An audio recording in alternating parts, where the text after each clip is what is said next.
Hey, Michael here. I've had a reasonably, it makes sense, the comment by I assume a guy by the name of Dark Racer. He says you're complaining about the fact that it takes a few minutes for a change to occur in CAD software, and claim that you are going to show a better way in OpenScad, and you say it takes 15 minutes to render this. Well, I think there's a bit of a misunderstanding of what I'm trying to explain. If you are standing in front of the CAD program for 15 minutes doing it, it's costing you physically 15 minutes of time. Now, I've got an example here of a design which I actually have another video where I've had trouble printing it because of slicing errors. But this design is basically this thread, okay? Now, in, say, VeryCAD, I can create a thread, but it's difficult to create a tapered thread.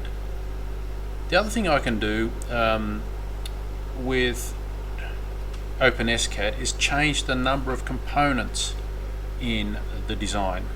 On the OpenScad example that I gave in the previous video, where that comment was placed, I could change the number of spokes and it would be a different number of elements in that design. Whereas on the CAD program, it's difficult to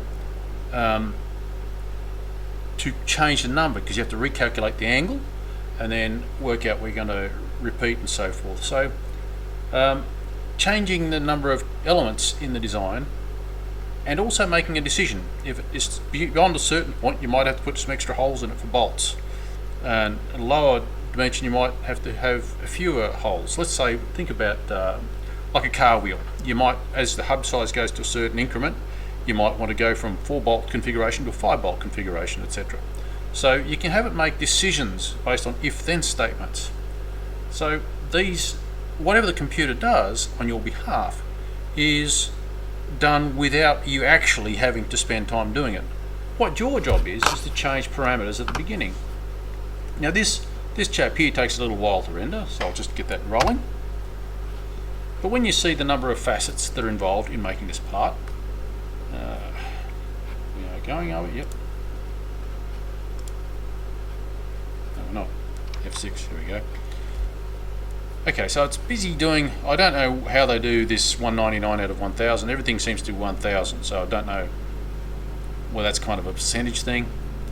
But different parts of the design create, like one instruction might create buckets of work for the machine to do, whereas the next 500 instructions might give it, arbitrary calculations or something. So there's a number of things going on here. I downloaded this file, I didn't create this file, for making basically threads. Now this thread is a BSP thread. I don't know if you can see that. Focus. Come on, focus camera, you can do it.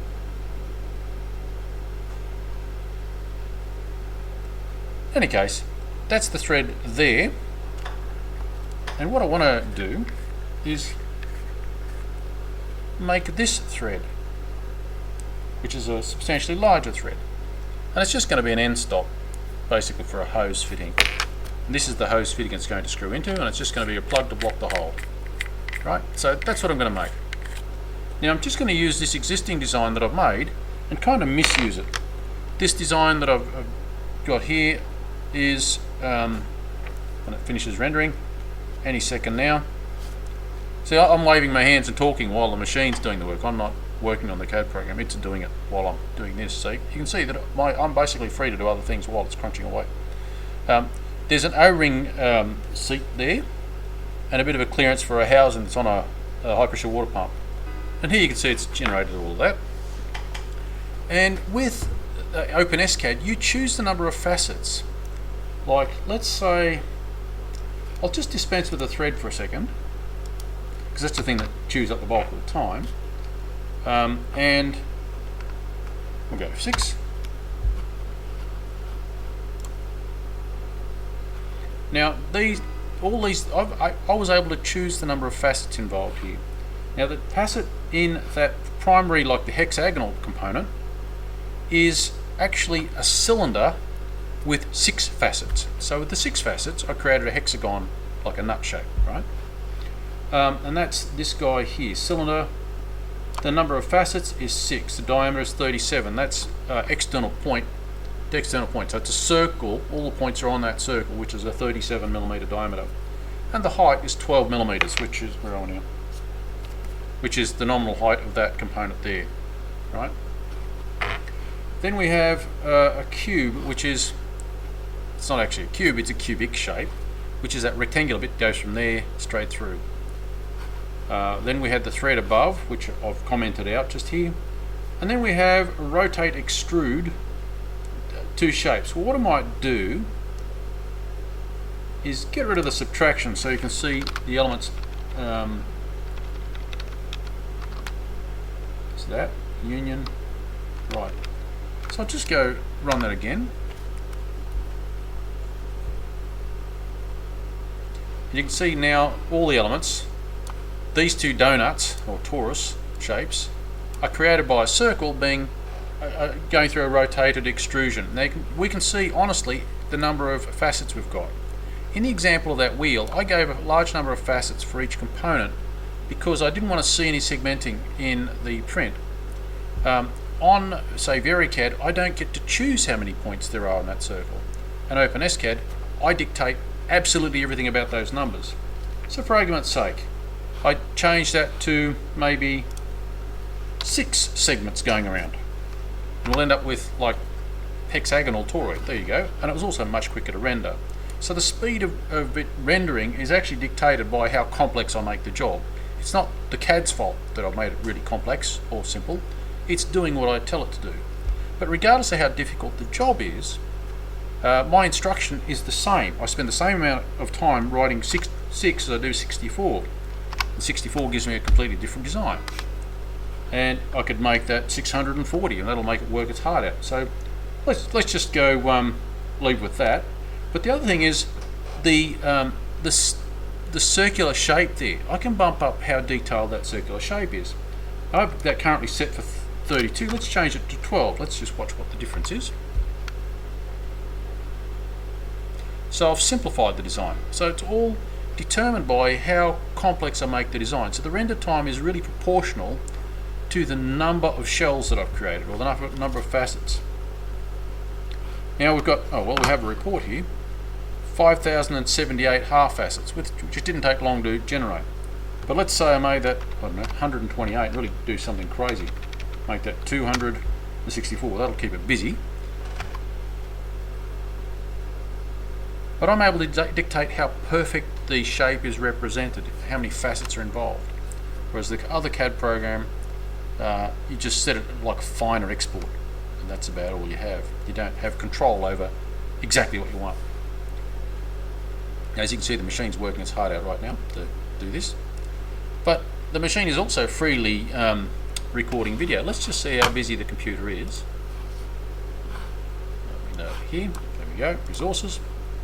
One CPU will be running its heart out doing this job, but the rest of them are fairly free, and most of the other energy being spent here is just the screen recording. So you can see the machine's fairly free, and the amount of work that I've got to do on that design is hardly anything to get this completely different change. Now to enable that difference, I want to bump that down to something a bit more sane.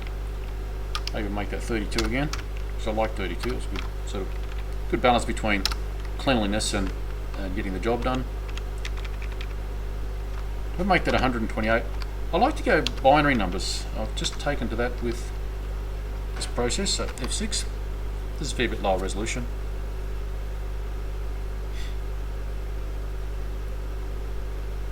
Now the screw is not only rotated around, but it is tapered, and it's got like a bit of a flat on the edge. Now let's actually get it to generate the screw.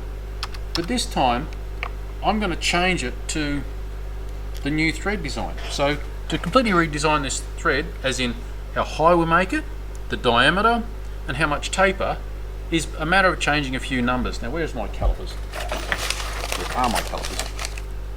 Should be right here in front of me. Yeah. All right, found.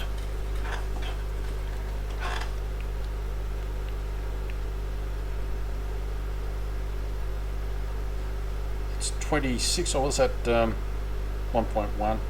I might actually just make that 1 inch thread. Sorry. So I'm going to call that a 1 inch thread. I'm going to make the taper 1/8 of an inch. Now here I'm typing in imperial measurements. Oh no, what's a TPI here? Is it the same?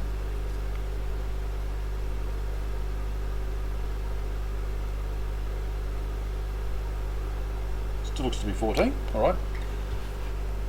Now what's happening here is this OpenScad will be actually just converting it to metric and then shoving it through the thread calculation there, because it actually does a metric thread.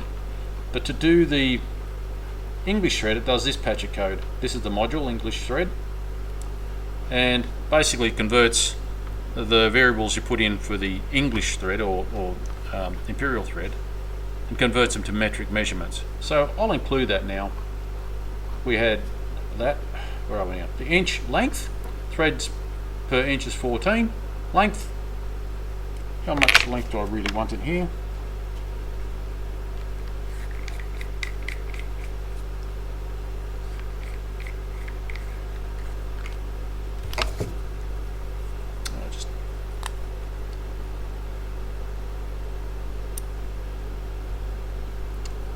Well, it's about 11 millimeters, so if I leave it 1/2 inch, that's fine.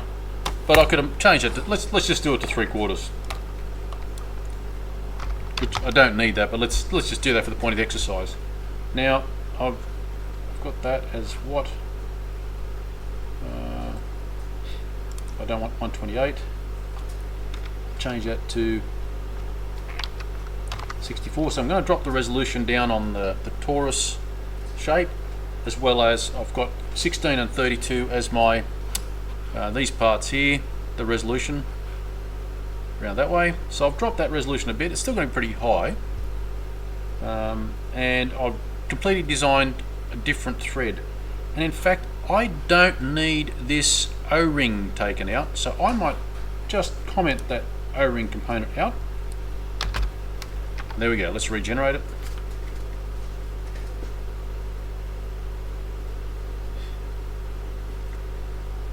So however long it takes me to figure out and edit those parameters I want, that's really my design time difference. On like a pointy clicky type CAD program, you're manipulating in and out and you don't really have control over the facets the same. So OpenScad is a faster way of getting complete control over the design, but also you can automate the process. Like you could launch it one after the other. You could even run a script that does multiple different parameter sets. So for example, like I mentioned, you might have 4 holes versus 5 holes versus 6 holes, depending on a hub size of wheel, let's say. You can have it make that decision. When it goes beyond, like, I don't know, 300 millimeters, it has to have 5. When it goes beyond, I don't know, 500 millimeters, it has to have 6, let's say. Whatever your decision-making process is. So a lot is done on your behalf. The speed at which the computer actually does it in the background is a little bit irrelevant. It's the amount of time you spend doing it. So if you can launch a script running 5 of these different designs, you go off and do something else, or even work on your own computer. It's only tying up a core or two, and that's that. You can completely use the computer for whatever else you want to do. And that's where the speed is. It's not the straight line speed between start and finish of one particular design. In fact, writing the first design is actually quite involved, because you've got to debug the logic in your head, unless it's a simple design like a cube, but then the pointy clicky program is simple with a cube too. So what I'm making a point here for OpenScad is how fast it is, once you've got a developed design, to create different parameters and just execute them. Anytime this thing should happen. 28. Now the thread is quite a bit more complex than this one even, and it's tapered. Whereas for me to mess around modifying this design on like VariCAD, it would take quite some time to get the result we're going to get here, and the machine's done the bulk of the work. Oh, and I haven't done the subtraction. This ring is not supposed to be here, it's supposed to be a subtraction. So let's enable that difference.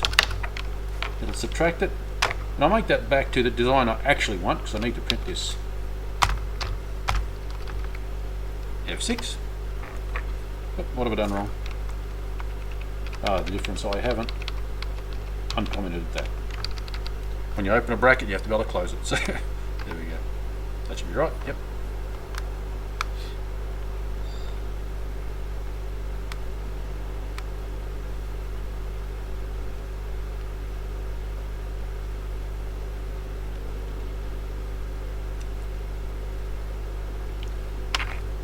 And the reason I have that bit of a rectangular bit is a very good thumb screw, but I can still use a spanner on the hex part. So you get a good, I don't know whether that makes sense. So to overcome this thread, you've got these tabs to give you kind of a better thumb screw effect, or you can put a spanner on it, a 32mm spanner, and open or close the plug. So if it's jammed, it's easy enough to get a good grip on. Alright.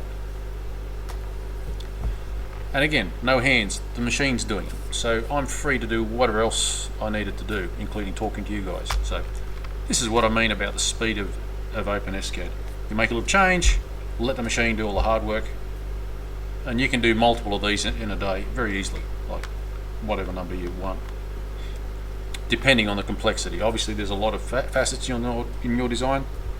The last one went out to 48,000. Oh, yeah. 48,000 facets. 1, 2.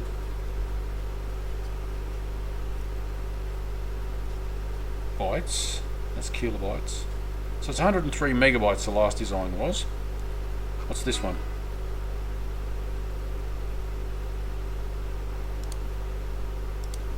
This one's 14 megabytes of geometry. And these 27,000 facets. And that's the design, which is akin to this without the hole going through it, so that I can make a plug for this fitting to make a stop end. Right, so I guess that's it. That's all I was trying to say. And you can see that the machine's doing the working and I'm free to do other things. Now I could be dealing with emails while it's crunching with that, or whatever is else that I've got to do. Well, I guess that's it. Feel free to like, share, subscribe, ask a question, leave a comment. Bye for now.